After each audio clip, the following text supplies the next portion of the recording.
Assalamualaikum dear students, I hope you are all fine and doing great. Our today's topic of discussion is human heart. Basically बच्चे जब हम human heart की हम बात करते हैं, मैंने आपको बताया था आपका जो सर्कुलेटरी सिस्टम है उसके 3 कंपोनेंट है। ओके, मैंने आपको बता दिया था आपका ब्लड है, आपके क्या उससे कहते हैं हार्ट है, and third one is the blood vessels. Clear. अब यहाँ पे देखते हैं हम जब ह्यूमन हार्ट की बात करते हैं, that is the main pumping organ. वो मेन पंपिंग ऑर्गन है आपके बॉडी के अंदर। क्या हो कहते हैं ब्लड को पूरे सर्कुलेट करने के लिए कौन रिस्पॉन्सिबल है? हार्ट ही है। दिल एक मस्कुलर ऑर्गन है जो ब्लड वेसल्स के जाल में खून को पंप करता है, ब्लड को पंप करता है डेफिनेटली। ओके, दिल सीने के खिलाफ चेस्ट कैविटी, ये जो आपकी होती है ना जिसे हम छाती कहते हैं, इसके अंदर जो कैविटी उसे चेस्ट कैविटी कहते हैं। ओके, चेस्ट कैविटी में दोनों फेफड़ों के दरमियान, आपके जो होते हैं ना लंग्स, उनके दरमियान में है ये छाती की हड्डी, मीन जिसे हम चेस्ट बोन कहते हैं, ब्रेस्ट बोन कहते हैं, स्टर्नम। ये जो आपको बिल्कुल चेस्ट की मिड में बोन है, that is the sternum, sternum के पीछे होता है। ओके, नेक्स्ट दिल के साथ स्ट्रक्चर ऑफ हार्ट। अब स्ट्रक्चर ऑफ हार्ट को हम देखते हैं। सबसे पहले तो बात याद रखिएगा, आपके हार्ट के इर्द गिर्द एक मेम्ब्रेन होती है, that is called as a pericardium. दिल के इर्द गिर्द एक सख्त थैली जैसी मेम्ब्रेन पेरिकार्डियम होती है, इसके इर्द गिर्द क्या होती है? पेरिकार्डियम होती है। ये मेम्ब्रेन दिल के ऊपर एक फ्लूइड खारिज करती है, डेफिनेटली ये फ्लूइड करती है। और वो फ्लूइड क्या करता है? वो जब आपका जो दिल है, जब वो क्या उसे कहते हैं बीट करता है, तो ये फ्रिक्शन को कम करती है। क्लियर। दिल धड़कने के दौरान ये फ्लूइड पेरिकार्डियम, मैं बता चुका हूँ, पेरिकार्डियम जो उसके इर्द गिर्द मेम्ब्रेन है, उसके और हार्ट के दरमियान क्या होता है फ्रिक्शन को रिड्यूस करती है। It behave as a lubricant, ये लुब्रिकेंट के तौर पर बिहेव करती है। जिस तरह आप मशीन वगैरह में या आपके पास गाड़ी है, बाइक है, आप मोबाइल वगैरह यूज करते हो, वट जो भी है, तो वो क्या करता है लुब्रिकेंट के तौर पे काम करता है और वो फ्रिक्शन को कम करता है। तो ये भी क्या करता है फ्रिक्शन को रिड्यूस करती है। क्लियर। परिंदों और दूसरे मैमल्स की तरह, अब we are the examples of the mammal, हम मैमल्स की एग्जांपल हैं। क्लियर। मैमल्स वो होते हैं जो अपने बच्चों को दूध पिलाते हैं। क्लियर। और इनके बॉडी के ऊपर बाल होते हैं, फर होती है, जिसे फर कह लो या बाल कह लो, those are the examples of the mammals. इंसान मैमल है, गाय मैमल है, भैंस मैमल है, ये क्या उसे कहते हैं मैमल्स हैं। क्लियर। ओके, इंसानी दिल में भी दो अतराफ, दो साइड्स होती हैं। दाएं और बाएं साइड की दीवार के दरमियान दीवार को सेप्टम कहते हैं। मैं आपको समझाता हूँ, यहाँ पे आपको कंफ्यूज कर रहा है। ये आपको एक हार्ट नजर आ रहा होगा। क्लियर। यहाँ पे देखें, इसने लिखा दाया एट्रियम, दाया ventricle, right atrium, right ventricle. Simple बोलूं तो दाया एट्रियम, दाया वेंट्रिकल। और इसी तरह ये जरा दूसरी साइड पर देखें, अपोजिट साइड पर बाया एट्रियम, जिसे हम लेफ्ट एट्रियम भी कह सकते हैं। और ये नीचे से ये डायग्राम में देखें जरा, बाया वेंट्रिकल, या उसे कहते हैं जिसे हम लेफ्ट वेंट्रिकल कहते हैं। और दोबारा बोल देता हूं, एक राइट साइड है, एक लेफ्ट साइड है। अब ऊपर एट्रियम होते हैं, नीचे वेंट्रिकल होता है। मैं दोबारा बोलता हूँ, सिंगुलर बोलूंगा तो एट्रियम बोलूंगा, प्लूरल बोलूंगा तो एट्रिया बोल दूंगा। क्लियर। अब ऊपर एट्रिया, नीचे वेंट्रिकल।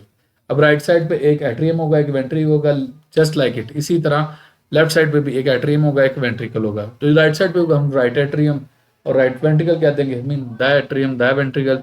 और जो लेफ्ट साइड पे होगा left atrium, left ventricle, by atrium, by ventricle. Is it clear? यहां तक समझ आएगी बात की। अब देखें, ये एट्रिया, ये दाया दाया एट्रियम, बाया एट्रियम, इनके दरमियान यहाँ पे एक क्रॉस वाल होती है जिसे हम सेप्टम कहते हैं, उसकी बात कर रहा था। क्लियर। और इसी तरह नीचे ये जो वेंट्रिकल है, बेशक दाया वेंट्रिकल है, बाया वेंट्रिकल, इनके दरमियान भी एक क्रॉस वाल होती है जिसे हम सेप्टम कहते हैं। यहाँ तक clear? This are called as the septum. Septum का मतलब ही होता है क्रॉस वाल। ओके। दिल की हर साइड दो खानों पर मुश्तमिल होती है। हर बलाई खाना एट्रियम, जो मैं बात कर चुका हूँ, जिसकी जमा एट्रिया, ये सारी बातें मैं कर चुका हूँ, कहलाता है। जबकि हर जेरी खाना, मतलब जेरी मीन नीचे, नीचे वाले क्या से कहते हैं पोर्शन को वेंट्रिकल कहते हैं। एट्रिया की दीवारें पतली होती हैं, जबकि वेंट्रिकल्स की दीवारें मोटी होती हैं। ये भी एमसीक्यू हो सकता है। क्या हो कहते हैं, आपसे पूछा जा सकता है कि किन चैम्बर की जो वाल्स हैं वो बारीक है, थिन है, और किन की थिक है। Clear. Okay, let's see, next देखते हैं हम।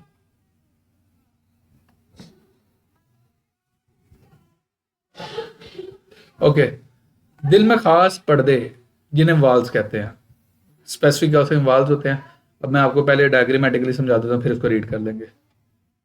ये दाएं एट्रियम और दाएं वेंट्रिकल के दरमियान भी क्या उसे कहते हैं, एक वाल्व है। ये जहां पे कर्सर मूव कर रहा है मेरा, इसको मैं ये हाईलाइट कर रहा हूँ, दिस इज द वाल्व। अब इसका वाल्व का नाम क्या है, ट्राइकस्पिड वाल्व। क्लियर, यहां तक समझ की बात की। इसी तरह लेफ्ट एट्रियम और लेफ्ट वेंट्रिकल के दरमियान भी वाल्व है।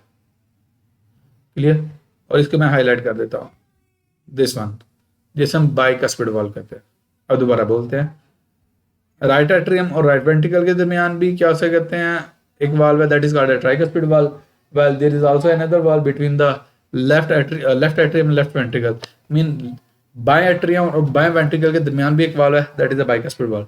अब आपका मेरे से क्वेश्चन ये आ सकता है कि सर इसे हम ट्राइकस्पिड क्यों कहते हैं और इसे हम बाइकस्पिड क्यों कहते हैं। बेसिकली ये जो ट्राइकस्पिड वाल्व है ना, इसकी शेप कुछ इस तरह की होती है, कैसा नजर आता है कि तीन पोर्शन है, थ्री फ्लैप्स हैं, इसलिए हम ट्राइकस्पिड कहते हैं। और ये जो ये वाला है जिसे बाइकस्पिड कहते हैं, इसके टू फ्लैप्स नजर आते हैं, तो इसलिए हम कहते हैं बाइकस्पिड वाल्व है। क्लियर, तो इनकी बात कर रहा था। ये वाल्व सिर्फ एक तरफ खुलते हैं, हाँ। ये जो वाल्व है ना, इनका स्ट्रक्चर, इनकी शेप इस तरह होती है कि ये वन डायरेक्शन में, देखो एरो का जरा डायरेक्शन देख लो, ऊपर से नीचे है, ये देखें ऊपर से नीचे है। ये नीचे के ऊपर हो सकते हैं, ऊपर को बैक फ्लो नहीं होगा। और इसमें भी देख लें, ये ऊपर से नीचे ही होगा, नीचे से ऊपर है नहीं जाएगा।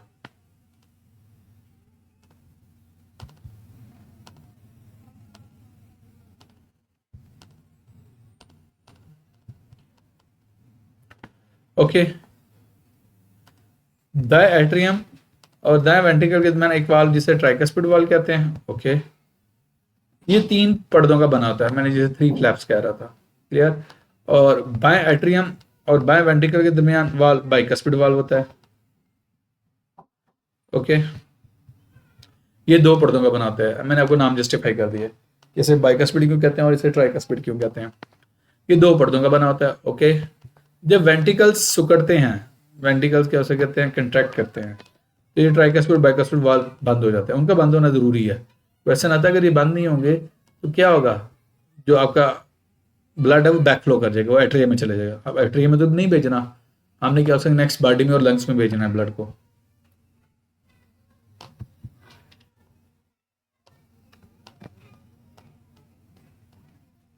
ओके, इस तरह वेंट्रिकल से निकलकर खून वापस एट्रियम में नहीं जाता, वही जो ऊपर मैंने आपको जस्टिफाई कर दिया है कि क्या उसे कहते हैं, एट्रिया कंट्रैक्ट करेंगे तो ब्लड आ जाएगा वेंट्रिकल में, वेंट्रिकल कंट्रैक्ट करेंगे तो ब्लड जाएगा लंग्स के पास और बॉडी के पास। क्लियर, ये याद रखिएगा।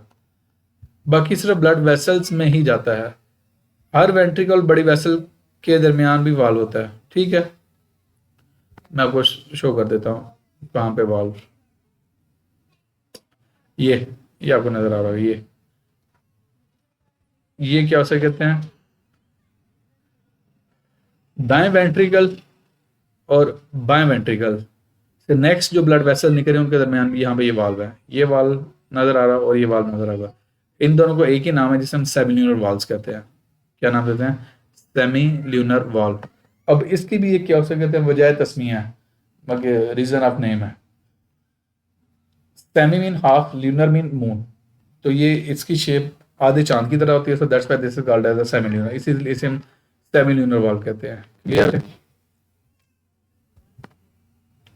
वेंट्रिकल्स के फैलने पर ये वाल्व बड़ी वेसल्स में खून के वेंट्रिकल्स की वापसी को, मगर ये बैक फ्लो ये भी नहीं होने देते। क्लियर है बच्चे, यहाँ तक ये टॉपिक कंप्लीट है। Still if you have any sort of question you can ask in the comment section. Thank you so much.